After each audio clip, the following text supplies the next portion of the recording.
자, 오늘 국회에서 탄핵이란 말이 나왔습니다. 그 서른 의원이 이제 해병대 사건의 수사 개입을 이야기하면서 이거 불법이죠. 그러면 탄핵될 소지가 충분하다 이렇게 이야기를 합니다. 그러니까 그 소리가 나오자마자 국민의힘 애들 막 고성 지르고 난리가 났어요. 또 서른이 저럴 땐 써먹을 만해요.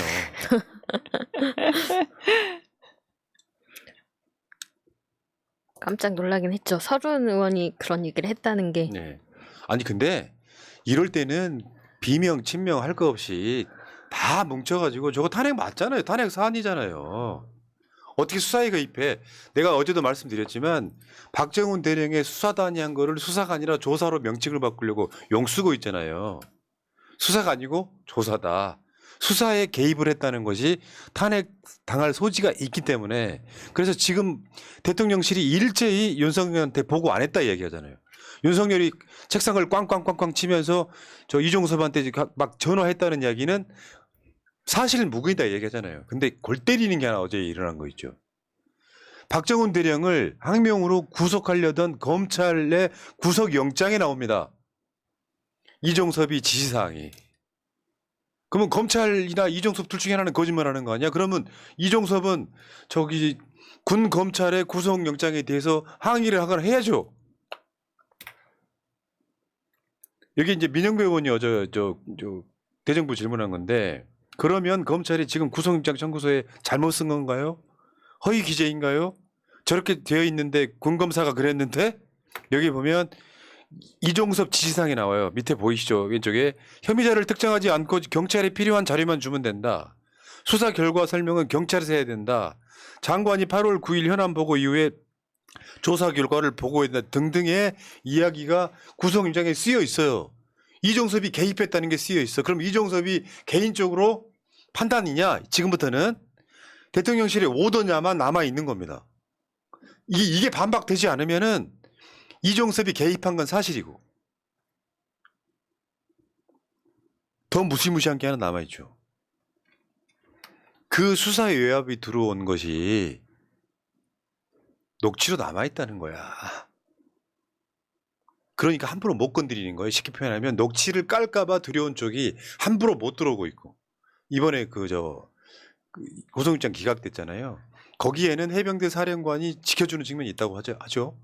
해병대 사령관이 이야기를 안 하면서 저 박정훈 대령을 지키고 있는 측면이 있다고 하죠. 그러면 지금 이 싸움에서 녹취록 까냐 안 까냐가 가장 중요한 문제가 되는데 박정훈 대령이 언론 등에 나가서 중요한 걸 까버릴까봐 구속시키려고 했다. 그게 이제 정설이지 않습니까? 네, 그렇죠. 그러니까 박정훈 대령 측에서는 대통령 관련인데 녹취록도 없이 우리가 싸움을 시작했겠냐 이렇게 얘기를 하고 있거든요. 그리고 지금 전체적으로 보면은 녹취록은 분명히 있는 것 같아요. 지금 얘기하는 것은. 그리고 군사법원에서 구속영장을 기각한 거는 정말 이례적입니다. 왜냐하면은 이 사람들은 지금 순환보직하잖아요. 그러니까 군 검사, 뭐 군 판사, 군 뭐 변호사, 또 법무참모 이게 다 순환보직하기 때문에 웬만해서는 지금 법조인들 변호사들 이번에 구속영장 기각할 거라고 상상도 못했다고 하거든요. 전부 다. 그런데 증거가 명확하기 때문에 지금 구속영장이 그냥 기각된 것이다. 대통령 지금 떨고 있을 거라고 저는 생각합니다. 그냥 엄청 떨고 있는 거지. 그러니까 이 어떻게 입막음 해보려고 그러는 건데 다른 사람이었다면 박정훈 대령이 아니었다면 회유 당하고 끝났을 거예요. 전 그렇게 봐요. 박정훈 대령이 정말로 해병대 같은 모습 보여주고 있는 거죠. 내 시력이 양쪽 눈이 시력 차이가 나서 군대 안 갔다는 놈을 어떻게 보면 조롱하는 느낌이 들어요. 야야 내가 녹취도 없이 이거 시작했겠냐? 저 말은 녹취록이 있다는 뜻이에요. 그러니까 지금 함부로 못 들어오는 거지. 나 윤석열이랑 같이 자폭해버린다? 함부로 못 들어오고 있는 거예요. 근데 윤석열이 안보실 2차장하고 국방비서관 동시교체했죠 이번에. 저게 꼬리자르기입니다. 그렇죠. 특검 들어가고 국정감사 들어가고 뭐 지금 뭐 특검 들어갈 수 있도록 이제 법안 발의했는데요.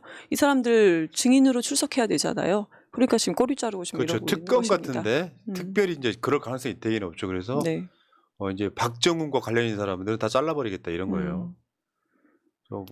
그러면서 뭐 계획된 인사 정책이라고 그러는데요. 뭐 군대는 원래 그렇다 말은 그렇게 주장을 합니다. 그런데 왜 관련된 이 안보실 2차장 국방비서가 꼭 집어서 이 두 사람을 지금 발령을 냅니까? 그러니까 여기에서 인사 발령 예정된 임기훈 국방비서관은 보도자료 보내라고 해서 직접 받은 사람, 그래서 언론 브리핑 자료 받은 사람이고, 그다음에 그 임종득 국가안보실 제2차장은 이거 관련한 회의를 주재를 했다고 해요. 그래서 최초의 수사 계획서를 받아볼 때 그때도 깊게 관여한 사람으로 지금 알려져 있습니다. 그러니까 대통령실의 이제 비서관들 회의에 보면 윤석열이 아차 싶은 사건이에요, 이게 지금. 그러니까 윤석열 성격이나 스타일이 있잖아요. 꽝꽝꽝 국방부 장관 연결하라고 그래, 그러면서 막 소리 고래고래 지르는 거 있잖아요. 사실일 가능성이 매우 높다고 보고. 근데 이게 수사에 개입한 사건이기 때문에 이거 굉장히 지금 윤석열의 위치가 위험해질 수 있는 사건이라서 요거 지금 꼬리 자르기 하고 있고 사건 더 풀려고 노력하는 거지. 근데 유승민 의원이 국방위원장 출신이에요. 이 사건에 대해서는 굉장히 날이 아주 날카롭게 서 있죠. 한번 읽어봅시다. 7월 31일 대통령실 회의에서 VIP의 경로와 국방장관 질책이 사실이라면 국방비서관과 2차장은 그 회의 참석자들, 국방부 장관, 해병대 사령관 등과 함께 수사 외압 의혹 사건의 핵심 증인들입니다.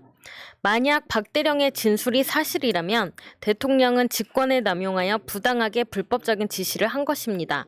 당장은 권력의 힘으로 진실을 은폐, 조작할 수 있을지 몰라도 머지않아 진실은 밝혀지고야 말 것입니다. 남은 임기 3년 8개월은 금세 지나갑니다. 지금 진실을 밝히고 잘못을 바로잡는 것이 최선의 해법입니다. 핵심 증인들 중 한 사람이라도 용기 있게 진실을 말해야 합니다. 그래야 대한민국이 바로 섭니다. 이상한 대통령 만나가지고 네. 지금 아래에 있는 말단식 같은 분들만 솔직하게 지금 나서서 얘기를 해야 되는 그런 상황인 네. 것 같습니다. 민주당이 지금 이번 주에 해병대 사망 수사회의와 특검법 발의합니다. 네. 이게 지금 뭐 이제 뭐 4국조 1특검 뭐 이런 것들이 쭉 있잖아요. 아, 진짜. 야, 나 이런 정권 처음 봐요. 이거는 명확하게 위법한 거기 때문에 최승훈 상병 관련돼서는 이것은 특검으로 무조건 진행을 합니다. 오늘은 공수처에 고발도 했습니다. 그 이종석 국방부 장관이요. 네. 가장 눈물 나는 거는 군 사망 사건, 대부분의 군 사망 사건이 뭐냐면 의혹 사건이 돼 버려요. 공명정대하게 수사를 하는 게 아니라 별 문제 없는 김은중이 사건이 그런 것들이거든요.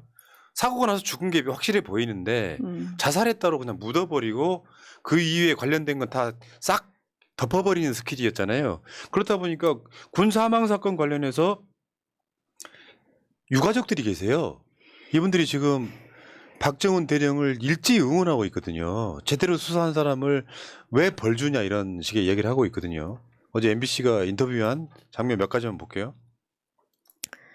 고 이해람 중사 아버지 이주환 씨, 군 지휘관들이 그런 거 하나 제대로 만들지 못해가지고 이렇게 애들을 죽이냐 이 말이야. 고 김상현 이병 아버지 김기철 씨, 수사하는 사람의 수사를 정직하게 정확하게 하는 것, 그건 당연한 거 아닙니까? 고 홍정기 일병 어머니 박미숙 씨, 아들 낳아서 군에 보낸 부모들이 더 이상 죄인처럼 그 진실 한 조각 찾겠다고 길바닥으로 내모는 일은 이제 국가가 종지부를 찍어줘야 되는 시점 아닌가. 그러니까 이런 것입니다. 제가 세월호 사건 때부터 느낀 건데 이번에 이태원 참사도 그렇고 오송 참사도 그렇고 이 사건도 어떻게 보면 참사죠. 근데 이 사람이 죽은 사건 있잖아요. 박정훈 대령이 한 이야기 중에 기억들 하시겠지만 이 수사 결과는 유족들한테까지 알려드린 사건인데 어떻게 중간에 바꾸느냐. 사당장 책임이 있다 이런 거잖아요. 근데 자기 자식들을 먼저 보낸 부모들은 못 이겨요. 이게 지금 유가족의 마음이 아니거든요. 모든 국민들의 마음일 거라고 생각합니다. 그러니까 지금 모든 국민들이 군대를 보낸 부모들, 아니 앞으로 보낼 부모들, 그럼 보냈던 부모들 다 같은 마음입니다. 지금 최수근 상병 사망 사건에 대해서는 윤석열 정권에서는 이것을 그냥 어떻게 덮으면 된다고 생각하지만 절대로 이거 덮어지지 않습니다. 맞습니다. 자, 여기까지 일부 하고요. 오늘 윤석열 탄핵을 서른으로부터 시작했지만 민주당이 벌써 3명이나 있어. 김용민, 이수진, 서른. 이게 150명 넘어가면 탄핵 되겠네요. 자, 여기까지 하겠습니다. 거기에 서른 의원이 계실 줄 몰랐습니다. 그러니까요. 여기까지. 멧돼지 가발님 감사합니다.